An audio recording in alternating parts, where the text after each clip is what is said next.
Elliot তার মেয়ে রিডলিকে একটা চাকরির ইন্টারভিউতে নিয়ে যাচ্ছিল। হঠাৎ তার অ্যালার্জি শুরু হয়ে গেল, জোরে হাঁচি দিল।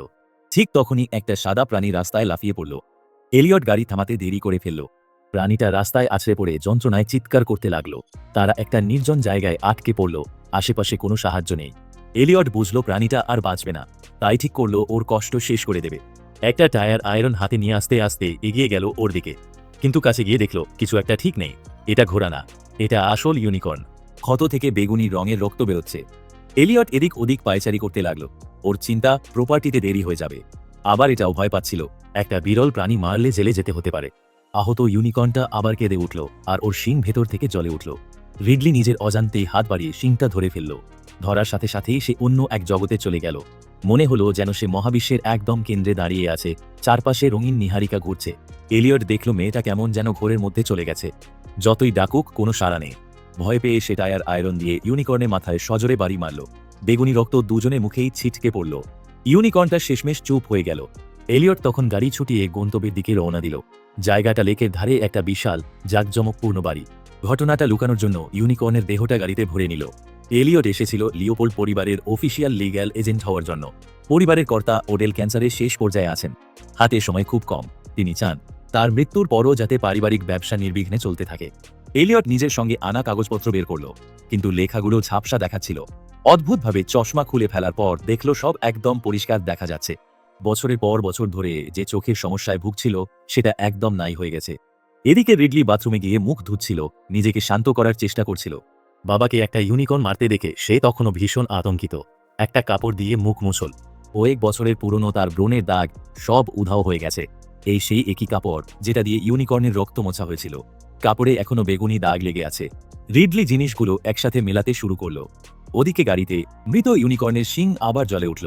ওর শরীরে জীবন ফিরে আসতে লাগলো। বাচ্চা ইউনিকর্নটা গাড়ির কাঁচ ভেঙে মাথা বের করে পালানোর চেষ্টা করলো। পরিবারের সহকারী সহ গুলি চালালো। ও আবার লুটিয়ে পড়ল, কিন্তু ওকে তখনও মূল্যবান মনে করা হলো। রিডলি সবাইকে জানালো ইউনিকর্নের রক্তেই তার ব্রণ সেরে গেছে। এলিয়টও বুঝল তার চোখও একইভাবে ঠিক হয়ে গেছে। পোলেনের অ্যালার্জিও চলে গেছে। এই কথা শুনে ওডেল সজাগ হয়ে উঠলেন। জিজ্ঞেস করলেন তাদের কোনো খারাপ প্রতিক্রিয়া হয়েছে কিনা। তারা বলল ভালোই লাগছে। ওডেল সাথে সাথে তার মেডিকেল টিম আর গার্ডদের ডাকলেন। মৃত মায়ের কথা মনে পড়ায় রিডলি পুরনো ছবি ঘাঁটতে লাগলো। একটা ছবির পেছনে ইউনিকর্নের ছবিওয়ালা ট্যাপেস্ট্রি চোখে পড়ল। তার মনে পড়ল একটু আগের সেই বাচ্চা ইউনিকর্নের কথা। একটা যোগসূত্র টের পেয়ে সে ইন্টারনেটে ট্যাপেস্ট্রি নিয়ে খোঁজ শুরু করলো। এগুলোকে বলা হয় ইউনিকর্ন ট্যাপেস্ট্রি, মধ্যযুগের জিনিস। মোট 7টা ট্যাপেস্ট্রি একটা ইউনিকর্নের গল্প বলে। শিকারীরা শক্তি পাওয়ার জন্য বনের মধ্যে ইউনিকর্নকে তাড়া করে, বারবার ব্যর্থ হয়। শেষে একজন নিষ্পাপ মেয়ে ওকে আকৃষ্ট করে। শিকারীরা ওকে ধরে ফেলে মেরে ফেলে দুর্গে নিয়ে আসে। শেষ ট্যাপেস্ট্রিতে দেখা যায় মৃত ইউনিকর্নটা আবার বেঁচে ওঠে। মানুষ ওকে বন্দি করে রাখে। রিডলি ট্যাপেস্ট্রি নষ্ট হয়ে যাওয়া অংশগুলো খুঁটিয়ে দেখল। তার ধারণা হলো বেঁচে ওঠা ইউনিকর্নটা প্রতিশোধ নিয়েছিল। পুরো দুর্গের মানুষ মারা পড়েছিল। সেই বাচ্চা ইউনিকর্নের শিং ধরার পর থেকেই রিডলি কেমন যেন একটা বাঁধনের অনুভূতি পাচ্ছিল ওর সাথে। সেই রাতে সে স্বপ্ন দেখল একটা বড় ইউনিকর্ন বনের মধ্যে দৌড়াচ্ছে, পাগলের মতো কিছু একটা খুঁজছে। ঘুম ভেঙে চমকে উঠল সে। দুজন প্রোটেক্টিভ স্যুট পরা ডাক্তার তখন তাকে পরীক্ষার জন্য নিতে প্রস্তুত। যেহেতু সে প্রথমে রক্তের সংস্পর্শে এসেছিল, তাই তাকেই আগে দরকার। ওডেল আদেশ দিলেন এলিয়ট আর রিডলি দুজনেরই সম্পূর্ণ চেক আপ হোক। ফলাফলে কিছুই পাওয়া গেল না, কোনো খারাপ প্রতিক্রিয়া নেই। ডাক্তার সং ফলাফল উপস্থাপন করতে শুরু করলেন। মাঝপথে ডাক্তার পাতিয়া বাধা দিলেন। বাচ্চা ইউনিকর্নের শরীরে জীবনের কোনো চিহ্ন নেই, অথচ ওর শিং থেকে এখনো ইলেকট্রোম্যাগনেটিক সিগন্যাল বেরোচ্ছে। কিন্তু কেউ সেটা নিয়ে মাথা ঘামাল না।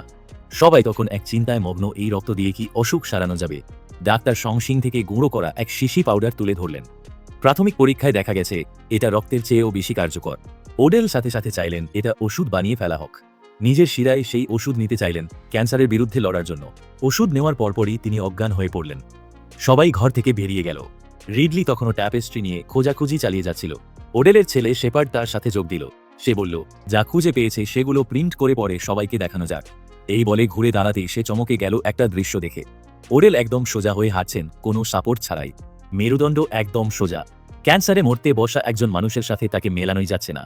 আরেকটা রক্ত পরীক্ষার রিপোর্ট এলো। ডাক্তার সং বিশ্বাসই করতে পারলেন না। ক্যান্সার নিজে থেকেই কমে যাচ্ছে। ওডেল বেলিন্ডাকে দিয়ে দাভোস সম্মেলনের অতিথি তালিকা বের করালেন। তারা শুরু করলেন গুরুতর অসুস্থ ধনী মানুষদের সাথে যোগাযোগ করতে। পরিকল্পনা চড়া দামে শিং পাউডার বিক্রি করা। খুব দ্রুত অনুরোধ হাসতে লাগলো। রিডলি দেখল লিওপোল্ড পরিবার ইউনিকর্নের শরীর থেকে টাকা কামাচ্ছে। সে মাঝখানে বাধা দিয়ে বলল যা খুঁজে পেয়েছে তা জানালো। বলল ইউনিকর্ন যদি সত্যিই থাকে তাহলে ট্যাপেস্ট্রির সতর্কবার্তাও হয়তো সত্যি। তার মতে এক্ষুনি সব পরীক্ষা বন্ধ করে বাচ্চা ইউনিকর্নটাকে জঙ্গলে ফিরিয়ে দেওয়া উচিত। ওডেল একদম শুনতেই রাজি না, এত টাকার ব্যাপার জড়িয়ে আছে। তিনি ওকে থামিয়ে দিলেন, বললেন তার চিন্তা ভাবনার কোনো ভিত্তি নেই। এলিয়টও মেয়ের পাশে দাঁড়াল না। রিডলি রাগ করে বেরিয়ে গিয়ে একা গাড়িতে গিয়ে বসল। আকাশে তখন উত্তুরে আলো, নর্দার্ন লাইটস জলজল করছে। বাচ্চা ইউনিকর্নটাকে ভ্যাকুয়াম সিল করে লিওপোল্ড ল্যাবরেটরিতে পাঠানোর ব্যবস্থা হলো। কনভয় বাড়ির গেট পার হতে না হতেই বিদ্যুৎ চলে গেল। ইলেকট্রোম্যাগনেটিক সেন্সরটা আরও দ্রুত সিগন্যাল দিতে শুরু করলো। অন্ধকারের মধ্যে একটা ভারী গুরুগম্ভীর শব্দ শোনা গেল। উত্তরে আলো আরও তীব্র হলো, তার মধ্যে বিদ্যুৎ চমকাতে লাগলো। শব্দটা আরও কাছে আসতে থাকলো। হঠাৎ ডাক্তার সং বুকে তীব্র ব্যথা অনুভব করলেন। নিচের দিকে তাকিয়ে দেখলেন একটা বিশাল শিং তার শরীর ফুঁড়ে বেরিয়ে গেছে। প্লাস্টিকের কভারের ভেতর দিয়ে তারা দেখল অন্ধকারে অনেক বড় একটা প্রাপ্তবয়স্ক ইউনিকর্ন পায়চারি করছে।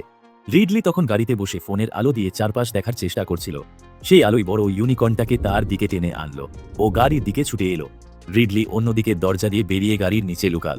তারপর দৌড়ে বাড়ির প্রধান ফটকের দিকে ছুটল। অদ্ভুতভাবে ইউনিকর্নটা তার কাছে এসে থেমে গেল। তার সামনে হাঁটু গেড়ে বসে পড়ল, নিজের শিং তার দিকে বাড়িয়ে দিল। ঠিক যখন সে হাত বাড়িয়ে ছুতে যাবে তখনই সব বন্দুক নিয়ে হাজির হয়ে গুলি চালালো। মুহূর্তটা নষ্ট করে দিল। আহত ইউনিকর্নটা জঙ্গলে পালিয়ে গেল। সবাই খাবার টেবিলে জড়ো হলো। ভাবতে লাগলো বড় ইউনিকর্নটা রিডলিকে কেন আক্রমণ করল না। রিডলির মনে পড়ল আগে সে বাচ্চা ইউনিকর্নের শিং ছুঁয়েছিল। সেই স্পর্শ থেকেই হয়তো একটা যোগাযোগ তৈরি হয়ে গেছে। এই কারণেই হয়তো ওকে আক্রমণ করেনি।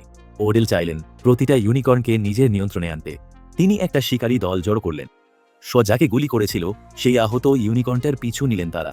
তিনি একে বললেন রেস্কিউ অপারেশন। শুনতে বেশ সুন্দর লাগে। রক্তের দাগ ধরে ধরে তারা কুয়াশাচ্ছন্ন জঙ্গলে এগোতে লাগলো। জলজলে শিং দেখে বোঝা যাচ্ছিল ইউনিকর্নটা কোথায় আছে। ওডেল সাবধানে এগোলেন, নিচু হয়ে কাছে যাওয়ার চেষ্টা করলেন, কিন্তু কেউ খেয়ালই করল না। পেছনে আরেকটা আরও বড় ইউনিকর্ন লুকিয়ে আছে। সেটা সাথে সাথে শকে আক্রমণ করল। সে কুয়াশার মধ্যে হারিয়ে গেল। দুটো বড় ইউনিকর্ন কুয়াশায় লুকিয়েছিল। দলের সতর্কতা কমতেই তারা বারবার আক্রমণ করতে লাগলো। শুধু এলিয়ট আর ওডেল ফান থেকে বাঁচতে পারলেন। দুটো ইউনিকর্ন তাদের পিছু নিতে থাকলো। এদিকে বাড়িতে শেপার্ড ডাক্তার পাদিয়াকে নির্দেশ দিল বাচ্চা ইউনিকর্নের শিং কেটে ফেলতে। শিং কাটের সময় রিডলি বুঝল ও আসলে কখনোই সত্যিকারের মৃত ছিল না। ওর শরীর তখনও সেরে উঠছিল। ঠিক এই সময় দুটো বড় ইউনিকর্ন ওডেলের কাছাকাছি চলে এলো। তিনি ওদের সাথে কথা বলার চেষ্টা করলেন, শান্ত করার চেষ্টা করলেন। প্রথমে মনে হলো কাজ হচ্ছে। একটা ইউনিকর্ন মাথা নিচু করল। ওডেল ভাবলেন তিনি ওদের বিশ্বাস অর্জন করে ফেলেছেন। শিং ছুঁতে হাত বাড়ালেন। হাত ছোঁয়ার ঠিক আগ মুহূর্তে ইউনিকর্নটা আক্রমণ করল। শিং সরাসরি তার মাথা ফুঁড়ে বেরিয়ে গেল। বাকিরা আতঙ্কে দৌড়ে বাড়িতে ঢুকে সব দরজা বন্ধ করে দিল। এত মৃত্যুর পর আর কেউ টাকার কথা ভাবছিল না। এখন শুধু বেঁচে থাকাটাই আসল। তারা পুলিশে খবর দেওয়ার চেষ্টা করল, কিন্তু পাওয়ার নেটওয়ার্ক আবার বন্ধ হয়ে গেল। বিদ্যুৎ নেই, ফোনের নেটওয়ার্কও নেই। মনে হচ্ছিল ইউনিকর্নের বাবা মা সবাইকে শেষ করে দিতে চায়। কিছুক্ষণ আলোচনার পর তারা ঠিক করলো বাচ্চা ইউনিকর্নটাকে ফিরিয়ে দেবে। আশা, বাবা মা যদি সন্তানকে ফিরে পায় তাহলে হয়তো চলে যাবে। কিন্তু একটা সমস্যা রয়ে গেল। মূল ফটক ইলেকট্রিক, আর বিদ্যুৎ না থাকায় সেটা শুধু বাইরে থেকে হাত দিয়েই খোলা যাবে। ডাক্তার বাদিয়া বাচ্চা ইউনিকর্নটাকে বাইরে নিয়ে যাওয়ার প্রস্তাব দিলেন। বাটলার গ্রিফ ম্যানুয়ালি গেট খোলার জন্য কন্ট্রোল প্যানেলের দিকে গেল। সবাই রাজি হলো বাচ্চা ইউনিকর্নটাকে ফিরিয়ে দিতে, কিন্তু চিরকালের লোভী শেপার্ড কাটা শিংটা নিজের কাছেই রেখে দিল। ডাক্তার পাদিয়া বাচ্চা ইউনিকর্নটাকে ওর বাবা মায়ের কাছে নিয়ে গেলেন। বড় ইউনিকর্নরা দেখলো তাদের সন্তান আর আক্রমণ করছে না। তারা কাছে এলো, কিন্তু দেখলো শিংটা নেই, পরিষ্কারভাবে কাটা। ক্ষিপ্ত হয়ে তারা ডাক্তার পাদিয়াকে ছিঁড়ে ফেলল। এত ভয়াবহ বিপদের মধ্যেও শেপার্ড তখনও ষড়যন্ত্র করছিল। তার পরিকল্পনা সেই কিংবদন্তির নিষ্পাপ মেয়েটাকে খুঁজে বের করা, তাকে দিয়ে বড়দের আকৃষ্ট করে ধরে ফেলা, তারপর বন্দি করে রেখে প্রজনন করানো। সেই মেয়েটাই রিডলি। বাইরে তখন সব চুপচাপ। ওডেলের স্ত্রী বেলিন্ডা ভাবলেন ইউনিকর্নরা হয়তো চলে গেছে। তিনি সাবধানে একটা কাঠের বুকশেলফের কাছে গিয়ে শব্দ শোনার চেষ্টা করলেন। হঠাৎ একটা শিং বুকশেলফ পড়ে বেরিয়ে সরাসরি তার শরীরের মধ্য দিয়ে চলে গেল। ইউনিকর্নটা তাকে টেনে বাইরে নিয়ে গিয়ে ছিঁড়ে ফেলল। শেপার্ড তখন নিজের ধনুক তুলে ওডেলের অক্সিজেন সিলিন্ডার লক্ষ্য করে তাক করল। ইচ্ছে ছিল সেটা ফাটিয়ে ইউনিকর্নের বাইরের অংশটা ধ্বংস করে দেবে, কিন্তু নিজেকে থামালো। বিস্ফোরণে ইউনিকর্নটাও মরে যেতে পারে। তাহলে তার প্রজননের পরিকল্পনাই নষ্ট হয়ে যাবে। শেপার্ড নিজের মাকে মরতে দিল, একটা আঙুলও নাড়ালো না। এলিয়ট কাটা শিংটা তুলে নিয়ে একটা বড় ইউনিকর্নকে অন্যদিকে টেনে নিয়ে গেল, যাতে রিডলি পালানোর সময় পায়। কিন্তু তারা খেয়াল করল না শেপার্ড পেছনে দাঁড়িয়ে। সে ধনুক তাক করে রিডলিকে ধরে ফেলল, তাকে জোর করে একটা খোলা জায়গায় নিয়ে গেল, তাকে টোপ হিসেবে ব্যবহার করলো। বড় ইউনিকর্নটা গর্জন করতে করতে রিডলির দিকে ছুটে এলো, কিন্তু তার কাছে পৌঁছানোর সাথে সাথেই একদম শান্ত হয়ে গেল। তার পাশে গিয়ে শুয়ে পড়ল। রিডলি সত্যি সেই কিংবদন্তির নিষ্পাপ মেয়ে। শেপার্ড দড়ি দিয়ে ওর পা বেঁধে ফেলল। এলিয়ট শিং দিয়ে দ্বিতীয় ইউনিকর্নটাকেও বাড়ির দিকে টেনে নিয়ে এলো। সেটাও রিডলির কাছে পৌঁছে শান্ত হয়ে গেল, তার পাশে শুয়ে পড়ল। শেপার্ড লাফিয়ে উঠে সেটাকেও বেঁধে ফেলল। তার পরিকল্পনা, সোমবার থেকেই তাদের প্রজনন শুরু করবে। এলিয়ট শেপার্ডের পুরো পরিকল্পনা শুনল, তারপর মেয়ের দিকে তাকালো। সে জানত রিডলি চায় ইউনিকর্নগুলো মুক্ত হয়ে জঙ্গলে ফিরে যাক। এলিয়ট শেপার্ডের পেছনে গিয়ে কাটা শিংটা তার শরীরে ঢুকিয়ে দিল। শেপার্ড পাল্টা ধনুক ছুড়ল। তীরটা এলিয়টের শরীর ফুঁড়ে বেরিয়ে গেল। দুজনেই মাটিতে পড়ে গেল। শান্ত হয়ে থাকা ইউনিকর্নরা সাথে সাথে আবার সক্রিয় হয়ে উঠল। শেপার্ড ধনুক হাতে টলতে টলতে উঠে দাঁড়াল। বিড়বিড় করে বলল, একটু ইউনিকর্নের রক্ত পেলেই সে সেরে উঠবে। তখনও তার শিং, রক্ত, মাংস সবই চাই। ইউনিকর্নগুলোকে মুক্ত হতে দেখে শেষমেশ তার সব আশা শেষ হয়ে গেল। একটা লাথি মেরে তাকে সেখানেই মেরে ফেলল। এলিয়টের ক্ষত অনেক গভীর ছিল। সে নিঃশ্বাস বন্ধ করে দিল। রিডলি বাবার পাশে হাঁটু গেড়ে বসে ভেঙে পড়ল কান্নায়। বড় ইউনিকর্নরা এগিয়ে এলো। তারা এলিয়টকে নিয়ে গেল তাদের সন্তানের কাছে। মুখোমুখি হাঁটু গেড়ে বসে দুজনে নিজেদের শিং একসাথে চেপে ধরল। তাদের মাঝখানে একটা কালো ঘূর্ণায়মান শক্তি তৈরি হতে লাগলো, যেন একটা ব্ল্যাক হোল তৈরি হচ্ছে। বাচ্চা ইউনিকর্নের ক্ষত সারতে শুরু করলো। কাটা শিংটাও পুরোপুরি নতুন করে গজিয়ে উঠল। ততক্ষণে মারা যাওয়া এলিয়টও আবার শ্বাস নিতে শুরু করলো। রিডলির মতো তারও একটা দর্শন হলো, মহাকাশের গভীরে ভাসতে থাকার মতো। চারপাশে অন্ধকার ছড়িয়ে পড়ল। তারপর সবকিছুর মধ্য দিয়ে আলো ফেটে বেরিয়ে এলো। বাচ্চা ইউনিকর্নটা জেগে উঠে জঙ্গলের দিকে দৌড়ে গেল। তার বাবা মাও পেছন পেছন ছুটল। এলিয়ট আর রিডলি তখনও ঠিকমতো বুঝে উঠতে পারছিল না মৃত্যু থেকে ফিরে এসেছে ব্যাপারটা। এমন সময় পুলিশ এসে হাজির হলো, দুজনকেই আটক করল। বাড়িতে এত এত লাশ, দুজনের গায়েও রক্ত লেগে আছে। স্বাভাবিকভাবেই তারাই প্রধান সন্দেহভাজন। তারা শুধু একে অপরের দিকে তাকিয়ে মুচকি হাসল। তারা জানত ইউনিকর্নের এই সত্যি কাহিনী কেউ বিশ্বাসই করবে না। পুলিশের গাড়িটা যখন বাড়ি থেকে বেরিয়ে যাচ্ছিল, তখন গাছের আড়ালে আবার দেখা গেল ইউনিকর্ন পরিবারটাকে। তারা টের পেল এলিয়ট আর রিডলি আবার বিপদে পড়েছে। বড় ইউনিকর্নটা পুলিশের গাড়ির দিকে এগিয়ে এলো। জানালা দিয়ে তাকালো বাধা অবস্থায় বসে থাকা বাবা মেয়ের দিকে। এলিয়ট সাথে সাথে বুঝে গেল কি হতে চলেছে। সে রিডলিকে বলল সিট বেল্ট বেঁধে নিতে। ইউনিকর্নটা পুরো শক্তি দিয়ে পুলিশের গাড়িতে ধাক্কা মারল। গাড়িটা রাস্তা থেকে ছিটকে শূন্যে উড়ে গেল। অনেক অ্যালভিন রিক্যাপস দেখার জন্য অনেক ধন্যবাদ। ভিডিওটা ভালো লাগলে সাবস্ক্রাইব করতে ভুলবেন না, আর নিচে কমেন্ট করে জানাবেন। এটা চ্যানেলের জন্য অনেক বড় সাহায্য। পরের ভিডিওতে দেখা হচ্ছে।